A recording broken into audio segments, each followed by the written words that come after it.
Pistons fans, let's talk. Let's talk about the Pistons' positioning going forward, and currently where they stand with the likes of the Eastern Conference.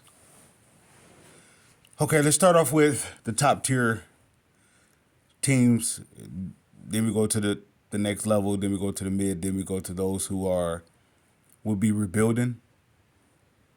Okay, the top tier team is just the Celtics. They are the best in the East. The next tier will be Cleveland, Bucks, New York, Philadelphia, Indiana. I almost want to say that I'll end it off with New York. Well, New York, Philadelphia. Philadelphia situation is dependent on Joel Embiid. If Joel Embiid is healthy, then he can easily go up to the top where next to Boston. But otherwise, he's in the second tier, close to the third tier. The third tier starts at Indiana, Orlando, Miami. That's that tier. And then you get the next tier, talking about the likes of the Bulls, the Hawks.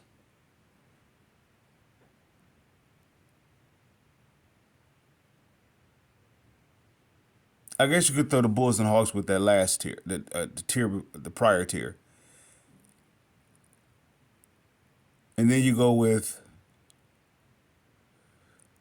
the rebuilding tier, which is the Nets, the Raptors, the Hornets, the Wizards, the Pistons. So if you have four tiers, the Pistons, according to the standings, they are in the last tier. They'd be at the bottom. All right, and within the next 20 games, they are going to face the likes of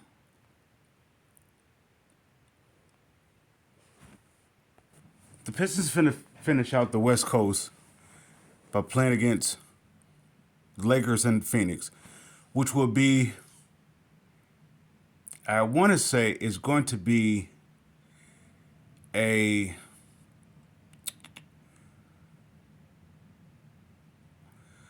placement standing. In the last, this West Coast trip alone, you're going against playoff teams.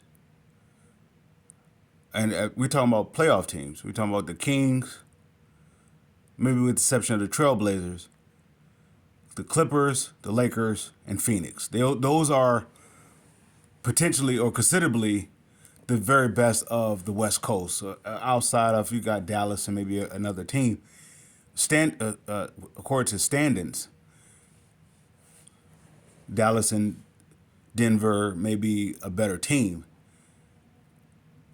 But this stretch, this West Coast trip, is going to show. Not going to show. It's going to progress the progression, if I could say it that way.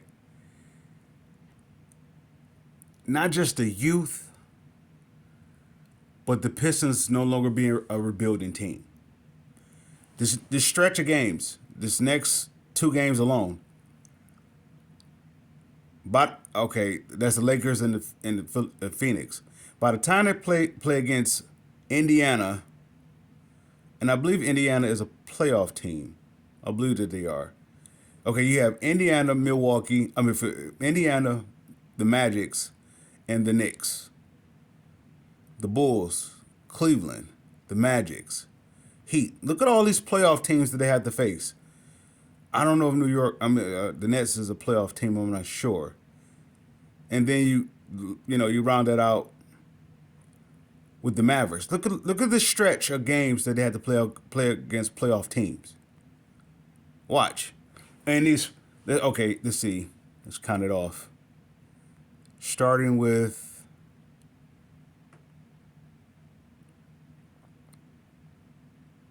how the Pistons lost against the Magics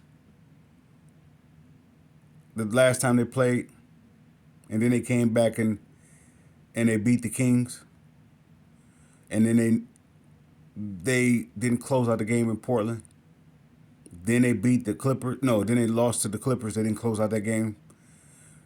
No, they beat the Blazers. They lost to the Clippers. They didn't close out that game. They didn't close out the Clippers game. And now they starting with the Lakers game. So you have one, two, three, four.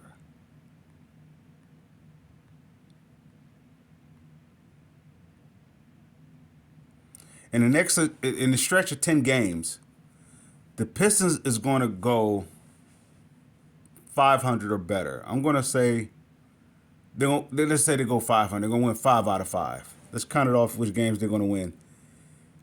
I have them beating.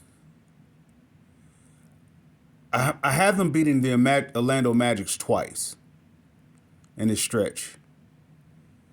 I have them beating the Bulls. So that's 3. I have them beating the Lakers. That's 4.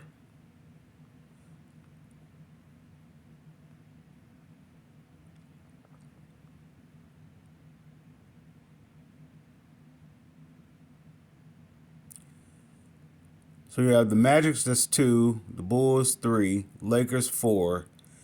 And I'm going to say New Jersey, that's 5.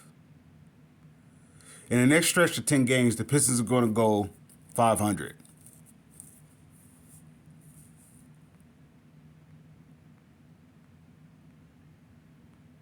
And by the time they play against the Magics, I mean, excuse me, not the Magics, the Mavericks. Of course, their record would have increased from where it is now, but the progression of the team will be the Mavericks game is going to be like the Portland game. Detroit is going to play with them 3 quarters, but that fourth quarter is going to come down to experience, and the Pistons just won't be enough. But they will compete with them. They will build up their corral and their cohesion. Then you have the likes of another stretch. You have the Hornets, the Raptors, the Heat, twice back to back. And then you have the Celtics, the Pacers, the Celtics again, and then you have the Pelicans. And then New York. New York is the last game. So in the last stretch, you have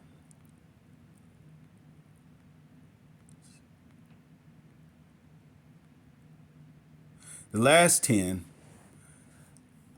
It's going to be that first 10 is going to prepare them. That 500 win 10 games or playing a 500 ball in that first 10 games, that's going to prepare them for the likes of this next stretch, which is completely, I don't know. I can see them win against the Hornets, the Raptors,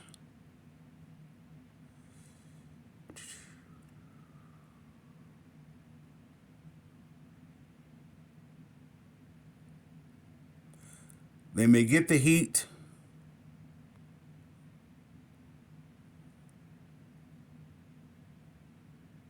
So that's 3. I'm going to say some of these teams are going to be resting their players for the course of for the sake of the playoffs. So the Pacers may be resting their players, and the likes of the Celtics may be resting their players. So they may get one of those.